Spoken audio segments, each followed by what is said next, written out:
Hello, everyone. It is me, Lucretia, your host of Candid Conversations. Welcome, welcome. Thank you for liking, thank you for tuning in, and thank you for subscribing. So, today I was thinking about the word available. What does it really mean when we tell someone that we are available? What does it really mean when we tell God that we are available? Well, when we're available to someone, including God, that means that they can depend upon us. It means that when they call, we answer. It means that we can be trusted, we can be relied upon. It means that we are going to do what we said that we would do. It means that we avail ourselves to others.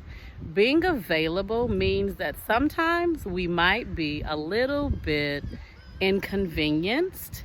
It means that we may have to lay down our lives for someone. So, the word available. And the character in the Bible that comes to mind when I think about availability is Esther. The book of Esther in the Bible is one of my favorite stories in the Bible, and it's about an orphan girl who had to hide her identity, and she eventually becomes the queen.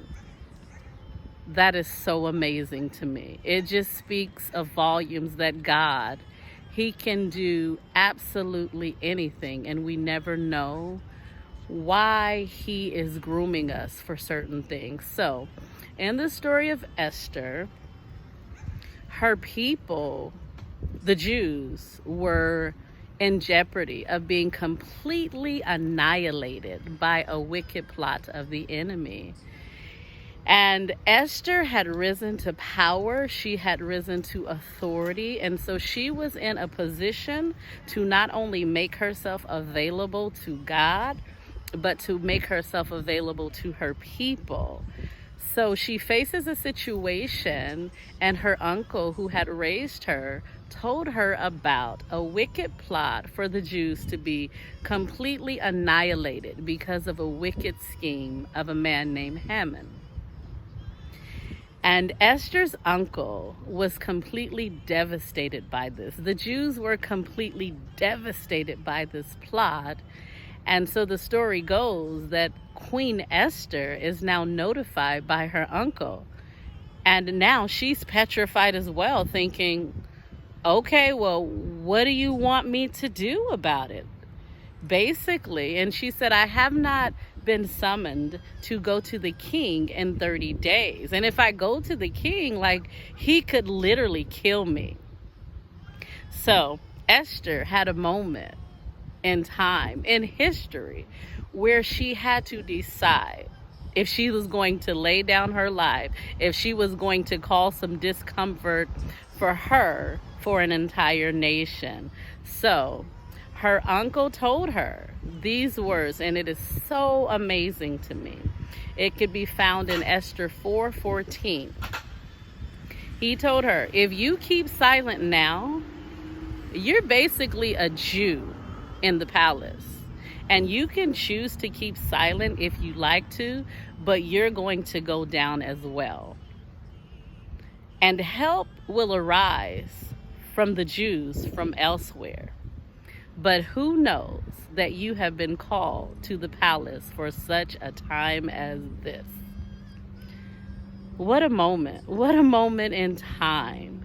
And those words to Esther from her uncle, someone who had groomed her, someone that she had trusted, someone who had wisdom and who had spoken into her life, those words helped Esther to posture herself and to posture her people so that she could go before the king and so that she could make herself available to God, before God, in prayer and fasting, and so that she could make herself available to her people, the Jews. So that's a fabulous story. I encourage you to listen to that story or to read that story, and I encourage you to consider, what does it mean when you tell God that you're available to Him?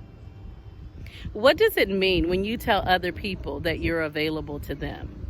When we say that we are available to someone, including God, especially God, are we really meaning those words? Are we really willing to lay down our lives? Are we really willing to be inconvenienced so that we can really be available and we can make a difference? Who knows? But you've been called to the kingdom for such a time as this. Thank you for tuning in to another episode of Candid Conversations. Bye-bye.